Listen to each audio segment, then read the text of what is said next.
సూటిగా ప్రశ్నిస్తున్న చంద్రబాబు నాయుడు గారిని, అనిత గారిని, లోకేష్ గారిని, క్షమాపణ అంటూ చెప్పాల్సి వస్తే అది మొదట ఎవరు చెప్పాలో తెలుసా? కోడలు మగబిడ్డని కంటే అత్త సంతోషించదని ఆడవాళ్ల పుట్టుకనే అవమానించిన చంద్రబాబు నాయుడు ముందు క్షమాపణ చెప్పాలి. ఆడపిల్ల కనిపిస్తే ముద్దు పెట్టాలి లేదా కడుపైనా చేయాలి అన్న బాలకృష్ణ గారు క్షమాపణ చెప్పాలి. అలాగే మీరు చూస్తే జగనన్న తన కూతుర్లు చూడటానికి లండన్కి వెళ్ళినప్పుడు ఆయన గురించి నీచంగా మాట్లాడిన లోకేష్ క్షమాపణ చెప్పాలి. అలాగే భారతమ్మ విజయమ్మ గురించి నిన్న ఎంత ఘోరంగా మాట్లాడారో మీరు చూశారు అనిత గారు, ఆవిడ క్షమాపణ చెప్పాలి.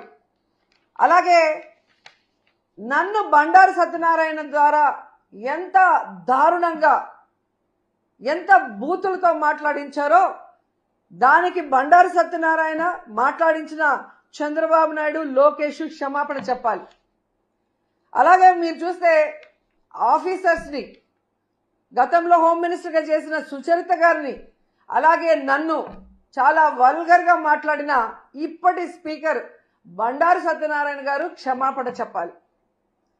అలాగే ఈ మధ్య కాలంలో టీడీపీ ఆఫీస్ నుంచి ఒక సైకో చేబ్రోల్ కిరణ్ అనేవాడు భారతీ మేడంని ఎంత అసభ్యంగా మాట్లాడారో మీరు అందరూ కూడా గమనించారు. మరి టీడీపీ ఆఫీసులో అతనితో మాట్లాడించిన చంద్రబాబు నాయుడిని, లోకేష్ని క్షమాపణ చెప్పాలి. వాళ్ళ మీద కేసులు కూడా పెట్టాలి అంత ఘోరంగా మాట్లాడినందుకు. నిన్న మీరు చూస్తే మూర్తి గారి డిబేట్లో సంబంధమే లేకుండా రేణుకా చౌదరి గారు ఎంత అడ్డదిడ్డంగా మాట్లాడుతుందో మనం గమనించాం. మరి ఆవిడ మీద ఎందుకు కేసు పెట్టలేదు? మూర్తి గారి మీద ఎందుకు కేసు పెట్టలేదు? ఎందుకు బిఆర్ నాయుడు గారు క్షమాపణ చెప్పలేదని నేను అడుగుతున్నాను. ఈరోజు సాక్షిలో మాట్లాడారన్నారు, అదే మాటలు ఆయన మాట్లాడిన విధానం తప్పు, కృష్ణంరాజు అనే వ్యక్తి. కానీ అదే వార్తలు టైమ్స్ ఆఫ్ ఇండియాలో వచ్చాయి, అదే న్యూస్ ఈటీవీలో వచ్చింది.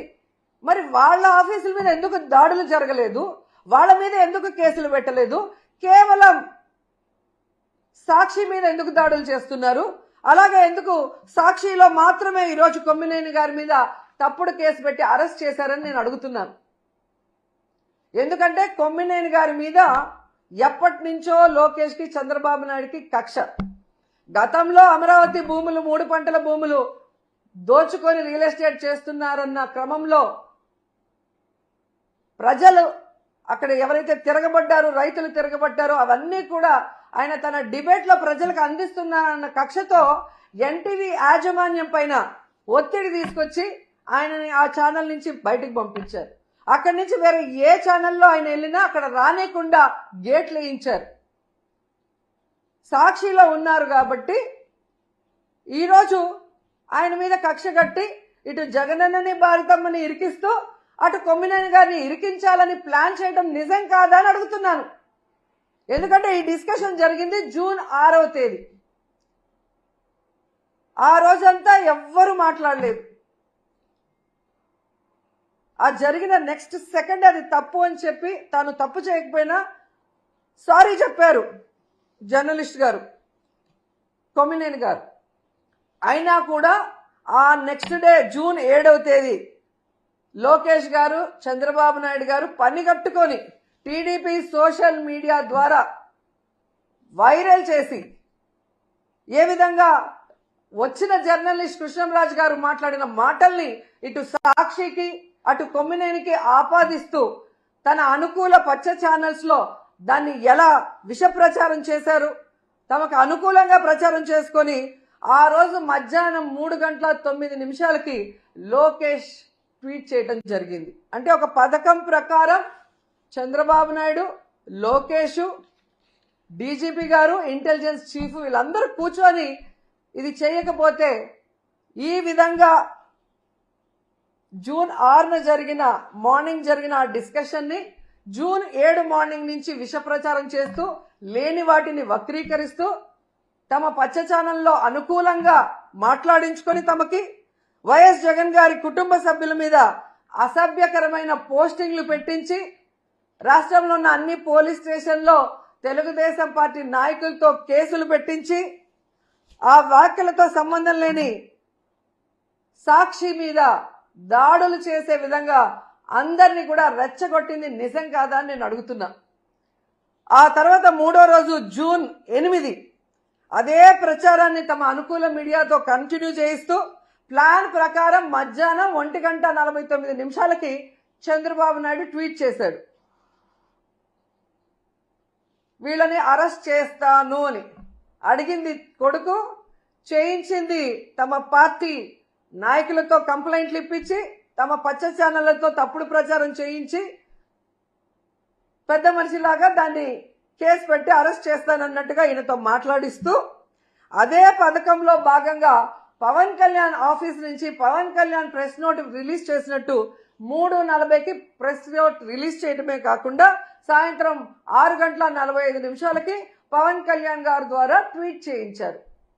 జూన్ 9 ఉదయం 11 గంటలకి కొమ్మినేని గారిని అరెస్ట్ చేసి కంటిన్యూస్ గా సాక్షి ఆఫీసులు ఎక్కడెక్కడ ఉన్నాయో తిరుపతి, అనంతపురం, కడప, విజయవాడ, శ్రీకాకుళం ఇలా అన్నిటి మీద మూకుమ్ముడిగా దాడులు చేయించారు. ఆ దాడులు చేసిన వీడియోలు, ఫోటోలు చూస్తే మీకే అర్థమవుతుంది. దాంట్లో ఎమ్మెల్యేల భార్యలు, కొడుకులు, కార్పొరేటర్లు, కౌన్సిలర్లు, టీడీపీ నాయకులు స్పష్టంగా కనిపిస్తున్నారు. అంటే ఒక పథకం ప్రకారం చంద్రబాబు నాయుడు కూటమి ప్రభుత్వం చేస్తున్న తప్పుల్ని ఎత్తి చూస్తున్న సాక్షిని, వాళ్ళు చేస్తున్న అవినీతిని ఎత్తి చూపిస్తున్న సాక్షిని, వాళ్ళు ప్రజలకు ఇచ్చిన హామీలు నెరవేర్చకుండా ప్రజలకి వెన్నుపోటు పొడవటాన్ని ప్రజలకు చూపిస్తున్న సాక్షి గొంతు నులిపేసి దాంట్లో ఉన్న సీనియర్ జర్నలిస్టులను అరెస్ట్ చేసి భయభ్రాంతులకు గురి చేస్తే ఇక మేము చేసే తప్పులు ఎవరు మాట్లాడరు, ఎవరు చూపించరు అన్న క్రమంలో ముందుకు వెళ్తున్నారు. ఇవన్నీ కాకుండా కొమ్మినేని వయసు చూడట్లేదు, ఆయన చేయని తప్పుని ఈరోజు ఎస్సీ ఎస్టీ కేసు పెట్టి లోపల పెడితే ఇది ఈ రోజుతో పోయేది కాదు. మీరు పెట్టిన ఈ విత్తనం మహావృక్షమై మీ అందరినీ కూడా ముంచేస్తుందని కూడా ఈ సందర్భంగా తెలియజేసుకుంటున్నాను. ఎందుకంటే పచ్చ మీడియాకి ఎప్పుడూ బూతులు మాట్లాడటం, బూతులు టెలికాస్ట్ చేయటమే అలవాటు.